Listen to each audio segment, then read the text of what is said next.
Yes, hello and welcome folks. It's Chris here from the Ministry of Dice and I'm back again today with one of my little video presentation thingamabobby jobs, and I'm popping this one in the and now for something completely different series because as you can see on the screen, today I'm going to talk about my most what the moments when I opened up a Dice Masters pack, read the game text and thought, oh man, what a stinker. Now, no particular order, completely my subjective view, but without further ado, I'm going to get into it and share with you some cards that I think are real Dice Masters stinkers that make you want to go, what the when you open them. Here we go, first one on the list, going right back to the beginning. Ghost Rider, Johnny Blaze, 2-cost Bolt. He's a 1-2-3, 2-3-4, 3-5-5, and he's got a tremendous game text here. The OG vanilla card, it says, no special effects, just a low-cost die with good numbers.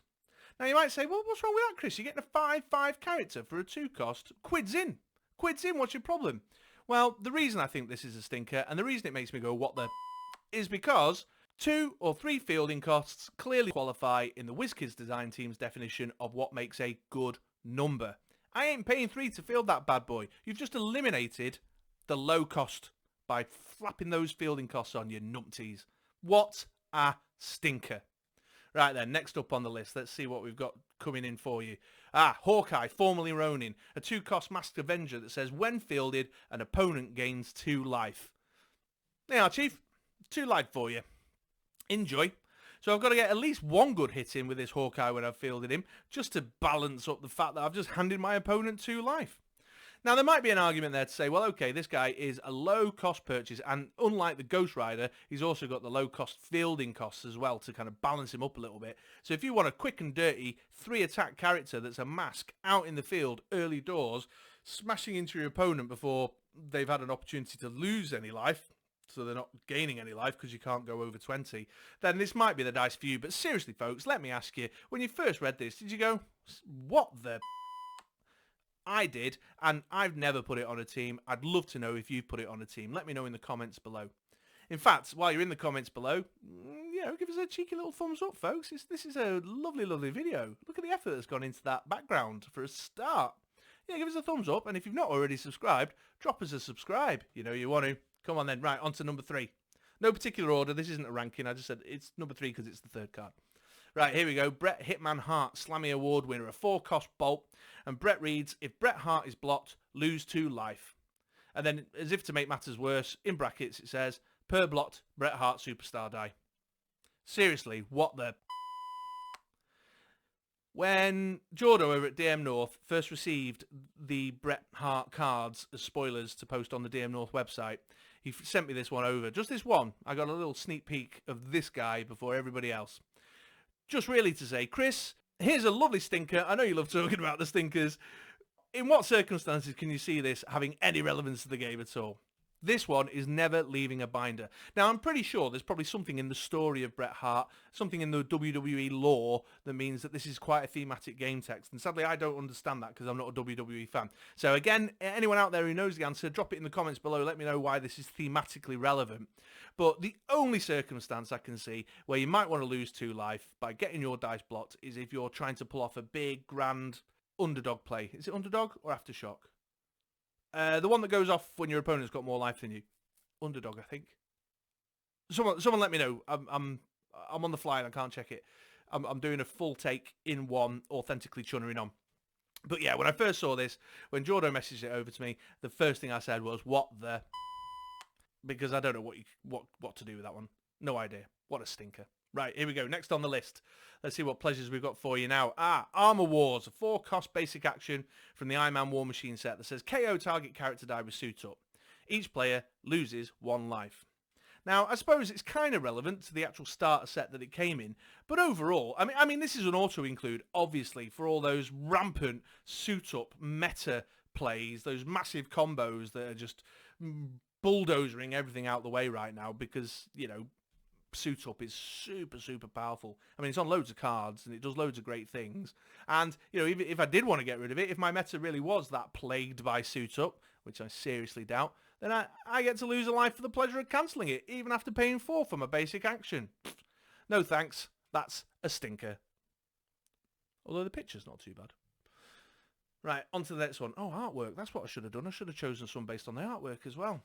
I feel another video coming on. Right, Ancient One, Vapors of Valtor. He's actually got a really cool game text. While Ancient One is active, your Mystic character dice cost 2 less to purchase. I love playing single affiliation, I love thematic teams, and I love cards that discount thematic teams. But look at his purchase cost. He's a 7 purchase cost. What are you going to do with that? You're paying 7. By the time you've ramped up to buy this guy, you might as well have bought the dice you were trying to get the discount for in the first place. I mean, seriously, WizKids, what are you going to do with that? I mean, there might be, if you find ways of ramping up to that or discounting so you can buy an Ancient One, then you don't need an Ancient One on the team. What? I mean, well, not this particular one. You don't need him. What's he there to do? What a stinker. I mean, honestly, such a great game test let down by those numbers. And I think it's probably because that purchase cost is trying to justify the stats that he carries. But no, not for me. I did actually try once. Didn't go very well. Right, what's next on the list? Let's have a look. I can't even remember myself now. Oh, I know what it is. It's the Flash, Crisis on Infinite Earths. A 7-cost Fist Justice League member. The Flash can't be blocked. Thumbs up. The Flash may not have his attack increased. Thumbs down. And he's 133, 244, 255. And here's the icing on the cake, folks. I don't know if you've noticed. Max die 1. So, in theory, the fact that he can't be blocked is pretty decent. And you could do, a good 3, 4, or 5 attack hit, an unblocked 5 attack hit on your opponent at level 3, after paying 7 to buy him and 2 to field him, with no opportunity to increase his stats to take advantage of that. And you can only buy 1 dice, so you'll be waiting forever for it to churn back around. And it's a promo. Congratulations, well done. You've won today's organised play event at your local store. Here's some promo cards to congratulate you on your win. Oh, look at this one. He can't be blocked, but he costs 7 and 2 to field, and I can only have 1 dice on him, and I'm not allowed to increase his stats. I mean, seriously, what the is that all about?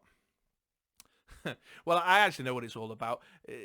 The Crisis on Infinite Earths, the old, is it Marv Wolfman and George Perez storyline, the continuity reboot in, when was it, 1984. The Flash was an integral character, and that's kind of thematically tied to his events during that storyline. So I sort of understand what they were trying to do, but in terms of gameplay value, no thanks. What a stinker. Right, what's next on the list? Let's have a look what we've got. We've got, Earth X the Skull. This one actually pains me. This one's a stinker because of a very specific event in my life. But a 5-cost mask, Underdog, which I think is the one I was trying to pull out the back of my brain before. When fielded, each player KOs all but one of their mask character dice. Which you might say, all right, yeah, actually that's perhaps got a bit of life in it. If your opponent's got no mask characters out in the field, that's a board clear in a single fielded character. I could really take advantage of that. I could even use it to finish my opponent off. That'd be amazing. Or could you? Read part 2. When fielded, your opponent's life total cannot go below 1 this turn. And he's a 0-1-1, 0-1-3, 1-2-4. Oh, what a wonderful stat line for my 5-cost mask. So I can pay 2 to buy my Ghost Rider and get 5 attack on him with no game text. Or I could have this guy with 2 parts to a game text, barely any stats, and it hinders me. I've got to wait till next turn to finish my opponent off. I mean, seriously, what the... Now, this one's a stinker because I got it in a draft. I opened up the pack, started leafing through my Mighty Thor cards, saw a shiny red stripe. I'd seen the dice. I wasn't quite on top of who it was. I thought, yeah, I got the super rare. I'm a winner today, no matter what. And then I read it. And I know there's some of you out there who've encountered that yourselves before. Let me know in the comments below if you've been stung by a draft super rare that you got all excited when you saw the red stripe and then you actually realised what the card was. I know there's more of you out there like me. Right, next on the list, let's have a look. What do we got? Amanda Waller. 2-cost shield. White Queen says, when Amanda Waller attacks, she gets +1 attack for each of your attacking Suicide Squad character dice. Now, hey, Reg, I know you know why this one is a stinker, why this one makes me say, what the whiz kids? It's because Amanda Waller, well, let me ask you guys, how many Suicide Squad characters do you think there are in the game of Dice Masters? That's right, there's 3. Amanda Waller is in fact one of them, but not this particular Amanda Waller, the one that syncs up really nicely with Suicide Squad dice. She is a villain.